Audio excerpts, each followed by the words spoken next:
Hey everybody, welcome back to another episode of Backyard Build. We're finally back on the Camaro.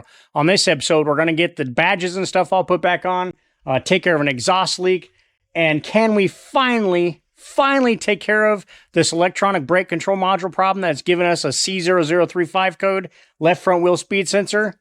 Let's find out. All right, let's get into it.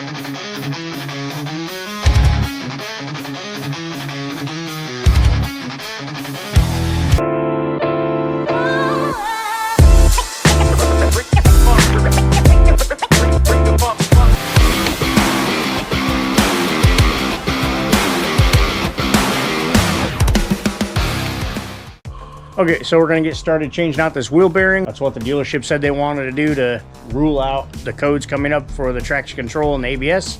So we're going to do that to eliminate that. I don't think it's going to be the problem, but we'll see. I'm also going to change the speed sensor from the driver's side over to this side in case the new one that I put over there happens to be bad, because I have bought new parts before you put them in and the part's no good and you end up with the same problem. I bought both of these sensors at the same time, so it'd be pretty coincidental if I had one bad one in those two that I got and I happened to put it on the same side that was bad, but it could happen. So we're gonna get the wheel bearing removed and get the sensor changed over, take it for a test drive and see if that takes care of the problem. Let's get into it.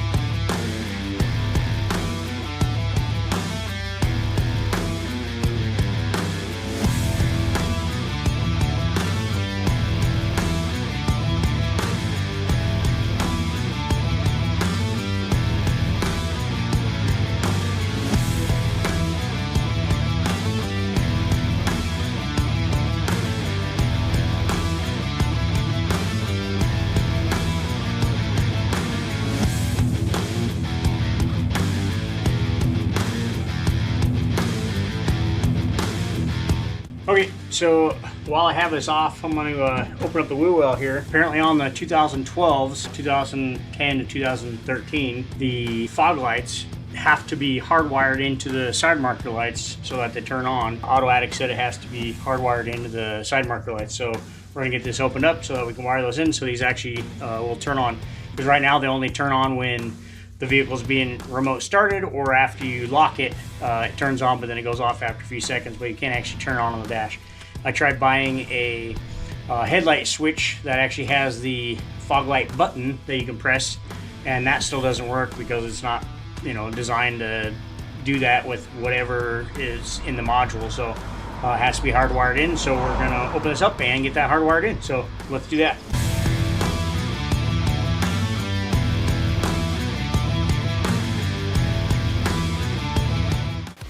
Okay, so I have to get the fog light wire, which is this black and white one, hardwired into the side marker light, which is coming from here. So I'm gonna pop the side marker light out, pull the bulb out, pull it all down here so I can do it easily. So let's get that done.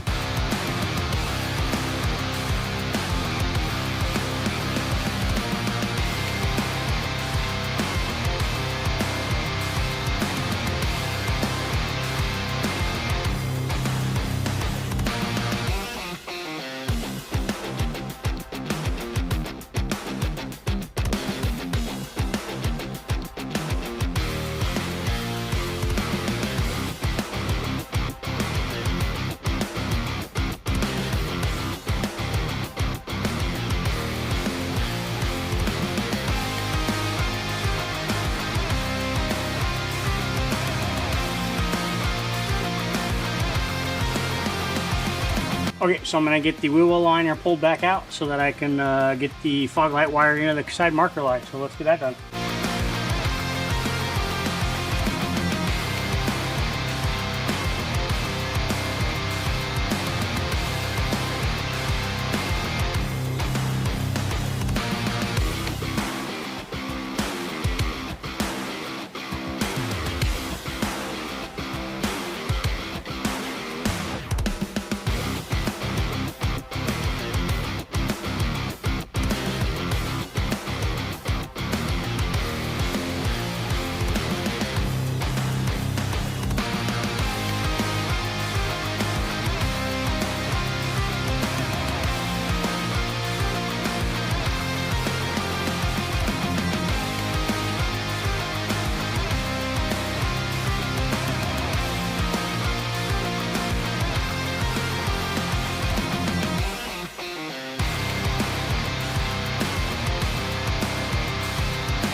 Okay, so I'm out here removing the hub from the driver's side. I didn't film that because there's been enough of me removing them and stuff. So I put the brand new one over there and the code still didn't go away. So I was like, well, let me pull the one off over here, swap it over and see if it follows the code or not. Rather than paying the dealership to do that, I'll do it myself. Another reason I pulled it off was because when I looked inside the wheel, I could see the brake pad, a little piece of it was broken, and I was like, well, let me see if the pad is coming apart and see if that's causing a weird tone that it's picking up. And it wasn't as bad as I thought. It was just the very edge of it was broken, but of the pad. But I took the rotor in to get the rotor turned, and there was a little bit of a warp to the rotor. So it's possible that that is what was causing it, but I haven't put it back on to find out yet. But it was just out just a little bit. But when I was just looking at the back of the new hub, I'm going to take you over and show you. Now this is the brand new hub that I'd put on the driver's side. And I don't know how well the camera will pick it up, but this is the tone, this is the tone ring here. But right here, there is a little tiny nick right here. I'm sure the camera can see that. Hopefully it's in focus. Right there. And the screwdriver actually catches on it, so it is a definite nick. And that's in the tone ring itself. And when I was driving it, I was looking, when I took it to go pick up this cap that the dealership had left off, because they'd pop this cap off, because you can stick a pry bar up behind it through here, pop the cap out the backside to inspect the tone ring. And he had done that and hadn't put it back in, because in order to do it, you have to remove the hub. And they were hoping that I would go ahead and let them do the job, but I'm not mad that they left it off. But I went back and got it from the dealership once I realized it was gone, so I have it back in. So I drove it into the dealership to go pick that part up, and while I was going, I had my computer pulled up, which shows me live graphs, and I was looking at the front left and the front right speed sensor, and it was showing on the so you can do a graph, you can do a chart, you can do different things. And on the chart one, I believe it was the chart, you can see as it's increasing, the one for the front left, as it's increasing, it's actually like skipping. It's bouncing like this as it's going, versus the one on the right would just go up, up, up, up. But this front left was literally doing this as it was increasing, which makes it seem to me like it was getting a weird reading. And it's possible that this little nick, little tiny nick right there, like I showed you before, was causing that. So hopefully that was the whole issue, causing the traction control and the ABS and all that stuff to come on the dash, which disables it and causes it not to work. So I'm still going to put that hub on the other side, because I don't want to wait 4 or 5 days and leave this thing out here jacked up to get a new one to replace it. So if I put it over there and put that one on this side and it follows it over, then I know 100% certain that it is that little nick in the tone ring. Then I'll just get a replacement one, because that's the way it came. I mean, it was put on and nothing hit it, unless the technician, when he popped that cap off the back, nicked that. But I mean, you'd have to be pretty careless to do that, and I'm assuming he popped it out carefully. But it may have happened in manufacturing or whatever. But I'm really hoping that that's the issue, because I'm tired of chasing this problem. I want to be able to drive the car and enjoy it. So I'm going to get the other side removed and this side put on. Don't think I'm going to film that because you guys have seen me pull them on and off plenty enough. But we'll see. Maybe I'll film it, maybe I won't. All right, I'm going to do that. Okay, so I have both hubs off. I'm going to turn the camera around and show you another thing that I found. So I already showed you the nick on this one, but another thing I want to show you. This one, when I rotate it, you hear that little squeak come out of it. And this is the one from the passenger side that has no code. It's nice and quiet. Whereas, like I said, this one. So maybe a combination of that nick and the squeak that it's getting is causing it to come up with a code. So anyway, we're gonna get them swapped and see if that takes care of the problem. If it does, that means that the code will then swap to the front right speed sensor. Will get a code instead of the front left. So all right, let's get that put on real quick.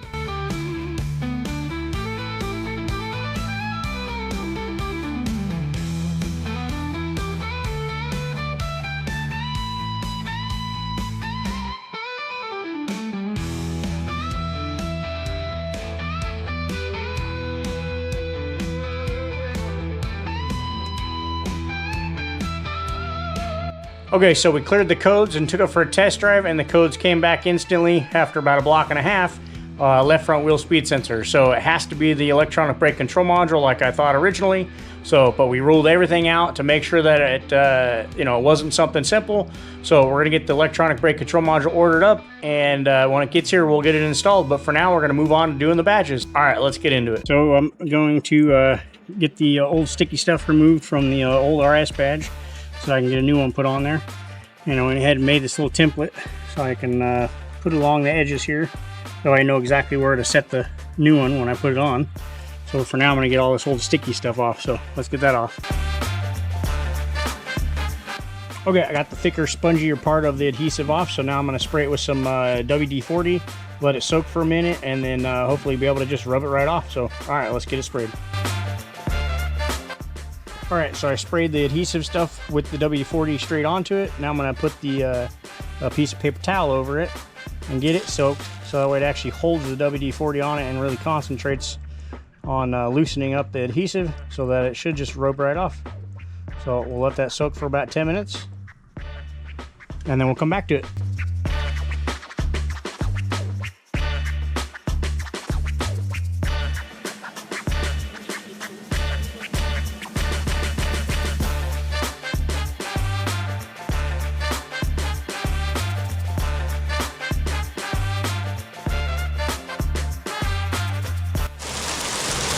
Welcome to Oregon. I was literally just out there and it just started hailing out of nowhere.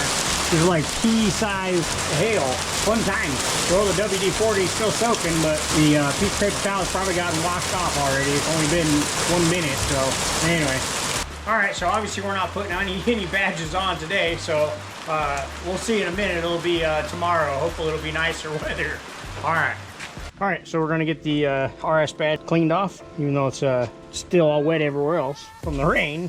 We'll see if we can get this off here really well. It's been 10 minutes exactly, and as you can see, it's literally just coming right off, barely even touching with this plastic scraper. So anyway, let's get it off of there, and I'll get the, you know, more of the majority of it off with the scraper, and then use a rag and just rub off all the residue that's left after that. So all right, let's get it cleaned off.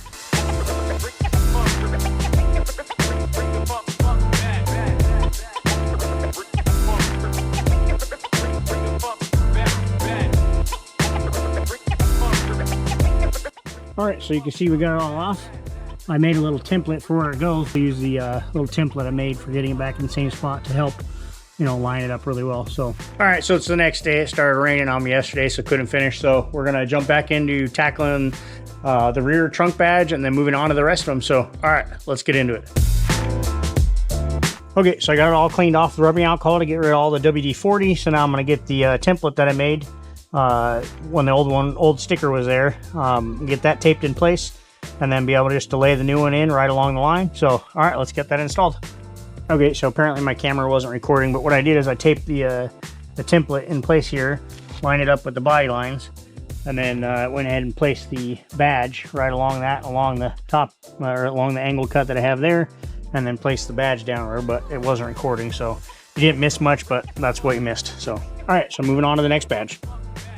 All right, we're gonna get the RS badge put onto this little decal plate so that it has a badge on the front too. So, all right, let's get that installed. Let's get this backing peeled off. There's little locating pins on it. There's holes that are already drilled, but those are for the 1LE badge. And these ones are a little bit different. The shape and stuff is the same, but the locating pins apparently in a different spot. So I went ahead and marked it and then drilled where those need to be. So now we can get this installed.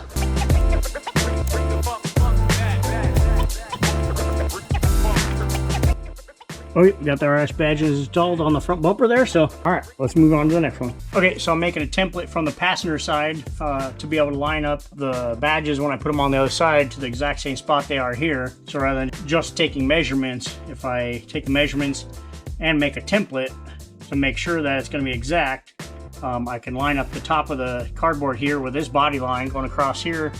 I made this small one for getting the exact thickness of the badging. And then I'll take this one and I'll cut it down to where this lines up with this body line of the fender wheel well right here, or the wheel arch, and then cut the center of it out where the Camaro badge goes. So all I have to do is tape the cardboard in place with the flat edge, obviously on the body line there, and then just set the Camaro badge inside of the cardboard cutout, and then have the bottom of it notched for where the top of the Autobot logo sits, so that once this is in here and this is here, I can literally just set the Autobot logo, line it up with the notches that I make here, so that it'll sit perfectly in the exact same spot as the factory did. So, all right, let's get this template made.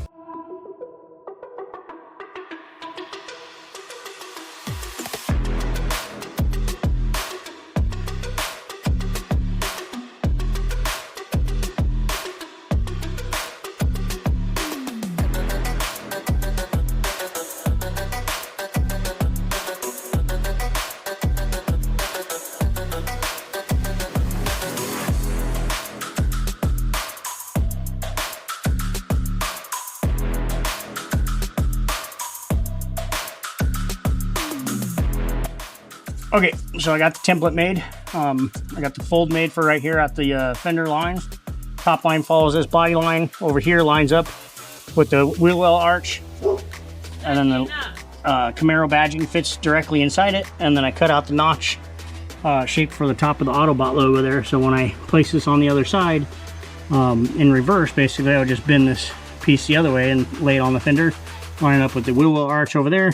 And then match up the Autobot logo crown, the top of the head there, and then I can place the badges in the exact same spot on the other side. So, all right.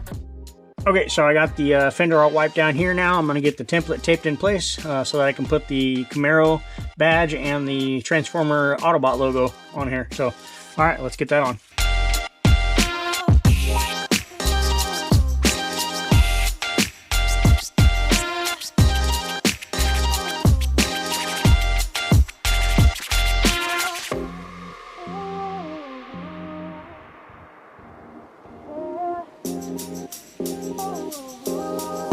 Okay, I got the badging installed over here. You can see it looks good. In the same location as the other side. So anyway, all right, moving on. Okay, so we got the electronic brake control module with the pump, but we're not going to switch the pump out. We're just going to change the module. So just got to get that taken off with some E6s and get it swapped over. So let's get this unmounted from this pump and then get the old one off and get it swapped over. All right. Okay, so we got the new module unmounted. We just got to get the old one off. The numbers and letters all match on it. So let's get the old one off and get the new one put on.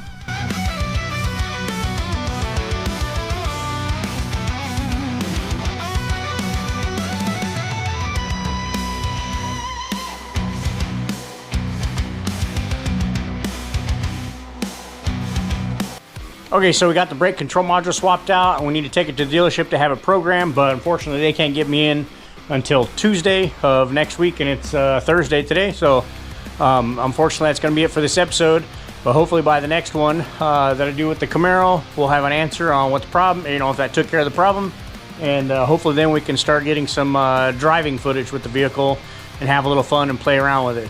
Make sure to like, comment, and subscribe, and hit that bell notification so you know when we have new episodes coming out. All right, we'll see you in the next one.